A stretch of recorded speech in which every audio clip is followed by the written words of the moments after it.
네, 안녕하십니까. 좀 더 정확한 중국 경제 이야기 차이나 이코노미 채널 CEC입니다. 오늘 중국 경제 금융교도 전병수 소장님과 함께 2021년 중국 경제에 대한 전망을 해보도록 하겠습니다. 안녕하십니까. 안녕하십니까? 네. 이제 올해가 거의 끝나가는 것 같고요. 그리고 새해에 대해서 전망을 해보면 좋을 것 같은데, 특히 중국 경제에 대한 저희가 좀 정리가 좀 필요할 시점이 아닌가 생각을 합니다. 어떻게 보시나요? 그렇습니다. 연말에 어수선하긴 한데, 사실은 미중에 그 싸움하는 것 갖고서 많이 봤지만, 중국은 내년에 이제 어떻게 될 것인가 하는 것이 사실은 더 중요하죠. 네. 그래서 중국은 이제 12월 하순경에 그 경제 공작 회의라는 것을 합니다.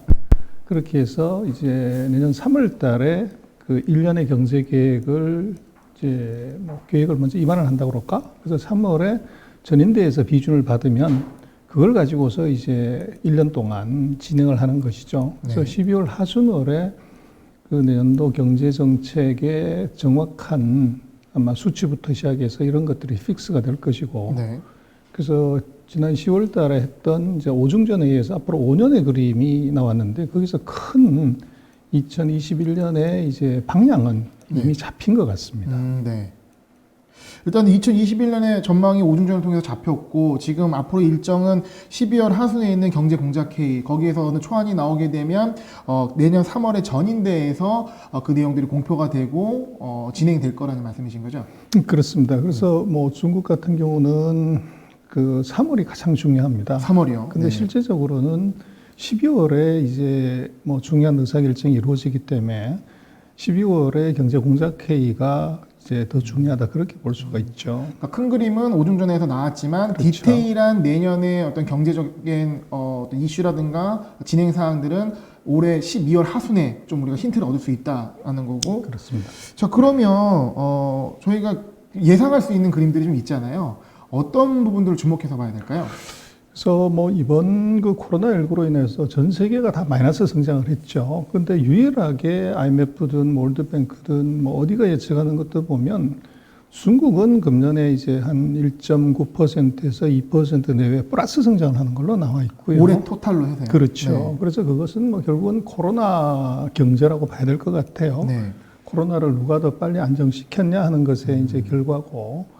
그래서 내년도가 이제 중요한데, 그 내년 같은 경우에 중국은 전형적인 아마 V자 패턴. 네. 그래서 이런 이제 푹 빠졌다가 올라가는 아마 2분기 같은 경우는 마이너스가 크게 나왔었기 때문에 거의 한 18, 9%의 GDP 성장 이럴 수가 있을 것 같아요. 그래서 수치적으로는 엄청난 수치가 나올 수도 있다. 그렇죠. 네. 그래서 아마 1분기 같은 경우는 2월 달부터 이제 코로나19가 터졌기 때문에 네.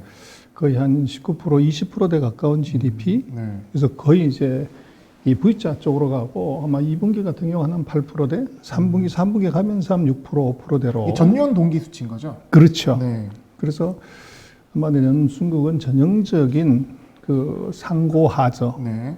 상고하저. 그렇습니다. 네. 상고하저의 경제 흐름이 예상이 된다는 말씀하셨습니다. 근데 여기서 좀 궁금한 게 있습니다. 그러니까 지금 중국 경제가 어떻게 방향을 갈 건지에 대해서 가장 많이 언급된 단어가 쌍순환 같은데요.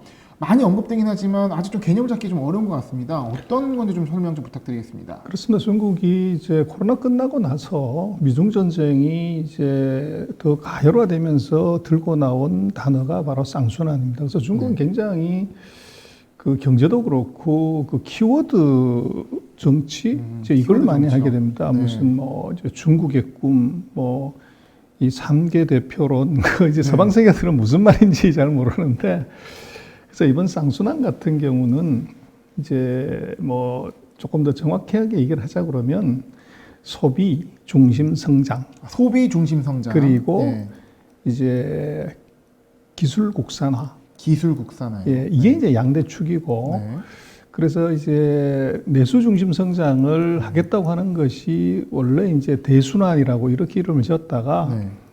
이제 세계에서 GDP 2위 하는 국가가 국내만 한다는 것은 이게 조금 말이 안 되죠. 네. 그래서 거기에 갖다 붙인 것이 이제 외부 수출과도 연결을 짓겠다고 해서 듀얼이라고 이름 붙여서 네. 이제 쌍순환 경제라는 단어를 쓰지만 그 본질은 지금 뭐 그 오중전 때도 마찬가지고 지금 매년 중국이 경제 계획을 발표할 때 수출 목표, 수입 목표를 이제 내고 거기다 언급이 있는데 이번에는 수출 목표, 수입 목표가 전혀 없습니다. 언급 자체가 없어요. 그 얘기는 이제 그 외수에 대해서는 사실은 크게 신경 쓰지 않는다는 얘기죠. 그래서 이 쌍순환의 핵심은 바로 이 내수 중심, 소비 중심 성장의 네. 기술 국산화 이게 네. 두 개가 핵심 키워드다. 그렇게 볼수 외부적인 있습니다. 상황은 기술 국산화로 막으면서 그렇죠. 내부적인 성장을 막 돌리고 그 성장 능력과 함께 내부의 소비를 활성화해가지고 경제를 성장시킨다는 전략이 그렇습니다. 그래서 뭐 2021년에 그 대표적인 특징은 그 2020년 같은 경우는 이제 지방 정부들을 중심으로 해서 채권을 1조 위안, 그러니까 170조 원을 발행을 바로 시켜서 이걸 그냥 소진을 다 했던 거죠. 네. 그래서 전형적인 이제 투자 중심 성장. 네. 투자. 예. 그렇죠. 그래서 내년 같은 경우는 이것이 완전히 이제 뒤집어져서 투자는 이제 아마 슬로우 다운을 하고 네. 대신 이제 소비가 주도하는 최근 한 3, 4년 동안에 중국이 이제 소비가 50%를 넘어가고 60%를 넘어가고 뭐 GDP 궤도에서는 훨씬 더 높은 그 정상화, 네. 소비 중심 성장으로 이제 다시 회귀를 하는 그런 특징을 보이는 한 해가 될 것 같아요. 어떻게 보면 소비 중심 성장의 가장 큰 전제 조건은 코로나19가 다 확산 안 되는 분위겠네요. 그렇습니다. 백신이 개발되고 하면서. 그래서 뭐 최근 뭐 월스트저널도 그런 보도를 했지만 중국이 그 100만 명에 이미 접종을 했고 네. 거기서 심각한 부작용을 이제 발견하지 못해서 네. 이게 아직 3상이 끝나지는 않았지만 정부에 그 정식 발매 신청을 했다. 네. 이런 보도가 나왔죠. 네. 그래서 그거 자체가 이제 중국으로서는 뭐 이제 다른 어떤 나라보다도 그 GDP 성장률이나 경기 회복을 빠르게 하는 요인이고 네. 거기에 이제 뭐 매도 먼저 맞는 놈이 네. 그 좋다고 먼저 맞은 매를 가지고서 이걸 백신 개발로 이제 이어 놓은 거죠. 네. 그렇게 되면 그것이 아마 추가적인 확산을 막는데 굉장히 유리한 조건을 가질 수는 있을 것 같아요. 네. 그러면 일단 중국 경제 2021년 봤을 때 좀 리스크 요인들은 어떻게 점검할 수 있을까요? 그래서 상반기는 뭐 우리도 그렇고 미국도 그렇고 다 경기 부양하는 데 올인할 것 같아요. 경기 부양에. 그렇죠. 네. 그러나 중국 경제로 놓고 보면 세 가지 큰 리스크가 있어 보입니다. 네. 그래서 첫 번째는 지금 돈을 뭐 중국도 거의 그 최근 5년간 그 통화량을 계속 이제 줄였습니다. 33%에서 이제 8%대까지 통화량을 줄였다가 네. 이제 금년 들어서 그 M0, M1을 처음으로 이제 플러스로 그 증가율을 높인 거고 네. 뭐 대출, 레버리지 이런 것들을 다 이제 최근 3년 동안에 이제 공급 개혁이라고 네. 그래서 부채 축소 디레버리징을 했다가 금년도 이걸 완전히 풀었습니다. 네. 그래서 돈을 뭐 미국이 풀듯이 만정으로 풀었고 네. 그러나 내년 아마 1사분기, 2사분기가 지나서 GDP가 뭐 19%, 8%대로 이제 회복이 되면 가장 이제 걱정해야 될 부분 중에 하나는 바로 지금까지 해왔던 금융 완화를 네. 스톱을 시켜버린다는 거죠. 그래서 미국 증시도 마찬가지지만 뭐 이제 페드가 네. 그 통화 방출을 더 이상 하지 않는다, 채권 매입을 중단한다, 뭐 이런 얘기 나오면 샥을 받듯이. 네.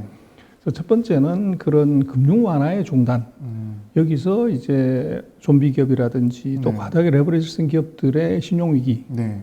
그 지금 뭐 중국에서 얘기하고 있는 뭐 국유기업의 위 이것은 뭐 그 아주 찻잔 속의 태풍 정도로 보여지고 네.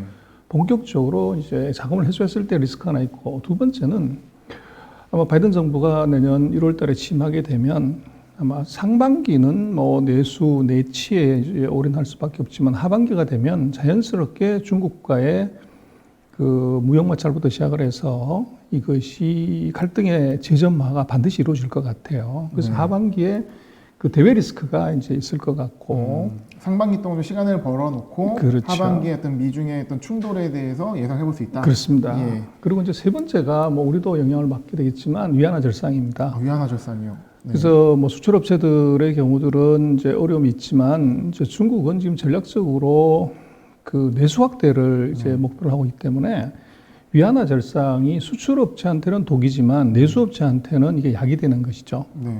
그리고 지금 미국이 아마 바이든 정부가 뭐 들어서서 두고 봐야 되겠지만 대규모 재정 정책을 실시한다고 하면 달러 약세는 뭐 추세적으로 할 수밖에 없고 네. 그렇게 됐을 때 이제 위안화 절상이 이게 오게 됐을 때 중국의 수출 기업들 네. 이 기업들은 뭐 타격을 받을 수밖에 없습니다. 네. 그래서 그런 것들도 뭐 상반기보다는 하반기. 그래서 위안화 같은 경우도 지금 이제 6.5, 6.6대에서 아마 하반기로 넘어가면 이제 전 저점이었던 아마 6.2, 6.3까지도 네. 생각을 해야 되는 것 아닌가. 그래서 그 금융 리스크, 대외 리스크, 네. 환 리스크 네. 이 세 가지가 중국의 아마 내년 하반기에 들어서 매크로 쪽에서 큰 리스크가 있다 그렇게 볼 수 있을 것 같습니다. 워낙 위안화가 절상이 계속되는 부분이 어떻게 보면 리스크 요인으로 볼 수 있다. 근데 그거는 어느 정도 수출보다는 내수 활성화를 위해서는 용인되는 부분이 없지 않아 있다. 그렇습니다. 예, 알겠습니다. 그리고 아까 말씀해 주신 것 중에 이 쌍순환 핵심이 소비 중심 성장 그리고 기술 국산화라고 하셨는데 이런 단어를 보게 되면 왠지 이게 투자 아이디어랑도 연결이 좀 될 것 같은데요. 이 주목할 만한 업종 어디서 이렇게 도출해 볼 수가 있을까요? 그래서 이제 그 내수 확대라고 하는 것에요. 중국도 지금 그 상품 소비 중에서 네. 가장 많이 한 1순위 소비가 뭐냐면 놀랍게도 자동차입니다. 아, 자동차 생산이 굉장히 판매가. 예. 소비가. 그래서 중국의 소비 품목, 상품 소비 중에서 네. 가장 큰 비중을 차지하는 것이 이미 이게 자동차가 됐어요. 또 비싸기도 하잖아요. 비싸기도 뭐 하지만 중국 자동차는 아무래도 이제 저가가 많죠. 근데 판매 대수가 이게 네. 2,600만 대, 700만 대. 그래서 미국이 1,700만 대인데. 그래서 중국이 지금 그 자동차를 중심으로 한 경기 회복 네. 이것을 좀 생각을 합니다. 근데 자동차 같은 경우는 우리도 그렇습니다만은 자동차가 이게 코로나19로 인한 네. 아이러니지만 수혜주가 되는 거죠. 아, 그래서 감염의 위험이라든지 또 가족 단위의 이제 외출 이것 때문에 중국도 금년 하반기 들어서 자동차들이 이제 확실한 회복세를 보이고 있고 정부 역시 여기다가 이제 그 부양책을 쓰고 있고 그리고 그 뭐 우리도 그렇습니다만 SUV 네. 이게 수요가 아주 폭발하는 것이죠. 그래서 이 자동차 경기가 좋아진다고 하는 것은 첫 번째는 철강이라든지 화학이라든지 기계라든지 이 연간 산업에 이 수요가 자동으로 따라오는 효과가 있고 그리고 거기에 같이 맞춰가지고 이제 음식료라든지 또는 패션이라든지 여행이라든지 이런 이제 부대 서비스업이 같이 좋아지는 영향이 있죠. 모빌리티 사업과 연계된 성장할 수 있는 그렇습니다. 회사들. 네. 그래서 중국 정부는 지금 두 가지 그 2015년에 그 썼던 정책이기도 하지만 가전제품 네. 그리고 자동차 네. 이 두 군데에 정부가 이제 정말로 이구환신 그러는데 그 옛날 제품들을 이제 폐기하고 새 제품을 샀을 때 그 세금 혜택을 준다든지 네. 뭐 이런 이제 이 우대 조치를 지금 하고 있습니다. 네. 소비를 더 축제시키기 그렇죠. 위해서. 그래서 자동차하고 가전이 지금 네. 뭐 전 세계가 특히 이제 한국 투자가 들어가는 이제 빅테크에만 이제 얘기를 하고 있고 거기에 많이 꽂혀 있지만 네. 지금 중국으로 놓고 보면 이게 전통 산업 중에서 가전 네. 그리고 자동차 네. 이 부분이 이게 확연하게 이게 턴어라운드를 하는 것을 실적으로 보여주고 있다. 그렇습니다. 와, 자동차가 코로나 수혜라는 부분이 상당히 좀 흥미롭네요. 네. 그렇죠. 그리고 이제 중국이 소비를 확대한다는 데 있어서 또 하나 봐야 될 것은 아마 네. 중국의 경기 회복은 K자 회복. 그래서 이게 양극화가 되는 거죠. 아. 돈 있는 사람들은 계속적으로 쓰고 이제 잘하는 사람들은 이게 심해질 건데 그렇다고 보면 소위 말하는 럭셔리 브랜드 수요가 굉장히 커질 가능성이 있어요. 그래서 중국의 이게 소득 수준이 이게 장난이 아닌데 네. 그 코로나19로 인해서 이동의 제한이라든지 여행의 제한이라든지 소비의 제한이 있었는데 이게 풀리게 되면 네. 이 브랜드 제품의 소비 확대가 이게 뭐 분내 소비 네. 그래서 이럴 가능성이 있어 보여요. 어떤 업종들이 영향받을까요? 그래서 이제 제가 볼 때는 내부 소비재 확대는 CCL이다. CCL이요? 컨슈머 카 럭셔리. 컨슈머 카 럭셔리. 그래서 그쪽을 봐야 될 것 같고 네. 그래서 쌍순환의 또 하나 주어는 이제 국산화인데 요거는 DGB인 것 같아요. DGB요? 네. 그래서 대구은행 아니죠? 대구은행 아닙니다. 디지털 그린 바이오. 디지털 그린 바이오. 그래서 키워드가 CCL 그리고 DGB. 네. 예. 그래서 지금 중국이 목숨 걸고 하려는 것이 바로 5G 플러스 네. 반도체죠. 네. 그래서 이것은 뭐 디지털에 목숨 거는 것이고, 그리고 아마 중국의 내년에 최대 이슈는 결국은 전기차가 될 겁니다. 그린 이코노미의 선두주자, 이제 어떻게 보면 이제 선두를 달려야 되는 선두 산업을 전기차로 지금 본 거고 있죠. C와 G가 합친 거네요. 그렇죠. 네. 그리고 이제 뭐 중국도 그렇고 한국도 그렇고 앞으로 이게 코로나19가 이것이 완전히 사라지는 것이 아니라 같이 병존할 가능성이 있기 때문에 네. 이 바이오와 헬스케어에 대한 이제 정부의 지원이나 관심은 이것은 뭐 당연히 기대되는 것이고요. 네. 그러나 이제 중국은 약간 다르게 봐야 되는 것이 이 바이오 쪽의 경우는 이것이 이제 이론상으로 감각적으로는 저것이 대박 나고 또 어떻게 보면 이제 전기차라든지 뭐 배터리나 이런 것처럼 이제 엄청나게 갈 수 있을 것 같지만 네. 이걸 우리가 조금 다르게 봐야 되는 부분이 있어요. 이게 이 대박이 아닐 수가 있다는 거예요. 네. 왜 그러냐 그러면 중국은 사회주의 국가라는 걸 인정을 해야 돼요. 네. 그래서 사회적인 이제 어떻게 보면 전염병이나 풍토병이나 이런 것이 있을 때 이 바이오나 제약의 신제품 개발이나 신제품의 출시가 됐을 때 이것이 이 정부가 일괄 구매해서 저가로 공급하는 소위 말하는 의료보험제도 안에 집어넣어 버린다든지 정부가 이제 어떻게 보면 강하게 통제가 들어가서 민간 기업의 어떻게 보면 수익 창출이 목적이 아니고 국민들의 이게 건강보험, 그 복지 이쪽 측면에 맞춰진다는 거죠. 그래서 중국의 바이오나 헬스케어들의 경우들은 이게 서방 세계처럼 네. 그렇게 대박을 노리는 것은 맞지 않다. 그래서 자본주의적보다는 뭐 대의를 훨씬 더 중요하게 생각하는. 그렇죠. 예. 그래서 아마 얼마 전인가요? 뭐 중국의 그 바이오 제약 회사들이 주가가 한번 쿵 떨어졌던 적이 있는데 네, 그 맞습니다. 이유가 네. 바로 중국 정부가 이제 예를 들면 특정한 그 약을 네. 이것을 이 의료보험 체계 안에 집어넣는 바람에 그 약가가 이게 대폭적으로 툭 떨어지는 거죠. 네. 그래서 그게 뭐 바이오가 되든 백신이 되든 첨단 제품이든 간에 중국이라는 사회의 특성이 네. 이런 부분이 있기 때문에 이 헬스나 그 바이오 이쪽은 미국이나 한국처럼 그렇게 이제 무한정으로 올라가거나 폭등하거나 이럴 수가 없다는 걸 인정을 해야 됩니다. 네. 그게 다른 점이에요. 그런 다른 점을 꼭 체크해 봐야 될 것 같습니다. 특히 중국은 정책을 체크하지 않으면 수익을 내기가 어렵지 않나. 그렇습니다. 그래서 서방이 보고 있는 이제 그 빅테크 기업이나 신성장 산업이나 바이오 제약 산업이 중국에서 이것도 마찬가지로 대박 산업이냐 네. 그렇지 않다는 거예요. 네. 그건 안을 조금 더 들여다봐야 되고 특히 제약 바이오 같은 경우들은 그런 특성이 감안되기 때문에 네. 이것은 이게 다르게 좀 평가를 해야 된다. 그렇게 네. 얘기를 드릴 수 있을 것 같아요. 네, 지금까지 전병석 소장님과 함께 2021년 중국 경제 전망과 이것을 통한 투자 아이디어 도출까지 한번 얘기를 해보았습니다. 그렇습니다. 오늘은 뭐 이제 오버롤하게 한번 봤고요. 네. 그래서 아마 12월 하순이 넘어가면서 아마 중국의 경제 정책들이 이제 분야별로 대거 나올 건데 네. 그때마다 이제 모니터링을 이제 계속적으로 좀 하고 네. 그리고 중국 정부가 이제 14차 5개년 계획을 지금 발표를 했습니다. 네. 그래서 그 14차 5개년 계획에 보면은 크게 한 5개 정도의 유망 산업이 이제 등장을 하게 돼요. 네. 그래서 그 산업들에 대해서도 조금 디테일하게 네. 또 이제 어떻게 보면 뭐 기술적 제약은 무엇인지 네. 그리고 이제 성장의 공간은 얼마인지 네. 이런 것들을 조금 깊이 한번 다뤄보도록 하겠습니다. 네, 어떻게 보면 오늘은 좀 개괄적으로 그렇습니다. 2020년 경제전만 했다면 중국 경제전만 했다면 좀 산업별로 개괄적인 이슈들은 추후에 컨텐츠를 통해서 같이 여러분들께 제공해드리도록 하겠습니다. 소장님 오늘 감사합니다. 예, 감사합니다.